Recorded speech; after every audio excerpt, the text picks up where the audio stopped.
Uma mucemanio wa gukindira mutongoria wa kiama gia PIK Harun Mwau kuhurana giturwa kia ugavana guku Nyairobi mwaka ukite. Mucemanio ucio ugitafanio tauni-ini ya Kikuyu kaunti-ini ya Kiambu. No mucemanio ucio ucokire kugomerwo ni njukanirira na nditimurano cia nyanake iria imwe irauga ati ikwirirwo kurihwo ni undu wa gwikinya mucemanio ucio no itino na marihi macio. Buda boss alisema tutapewa breakfast, tumepewa.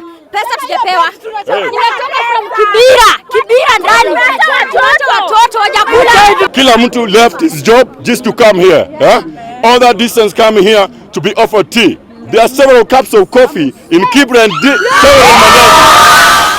mucemanio ucio uma wa kugomithania atongoria a kiama kiu kuma guku Nyairobi. No nditimurano iyo ndinareka mucemanio ucio ona gukinya gatagati nyanake icio ikienda kurihwo. Na ona kiama giki ningi ni kiugite ati gitikanyita baru muhuraniri o wothe wa giturwa kia president mwaka ukite no ni gikarugamia ahuraniri turwa-ini ingi. Ngiribotera Inooro TV ritoreko ni Macharia wa Gachuru.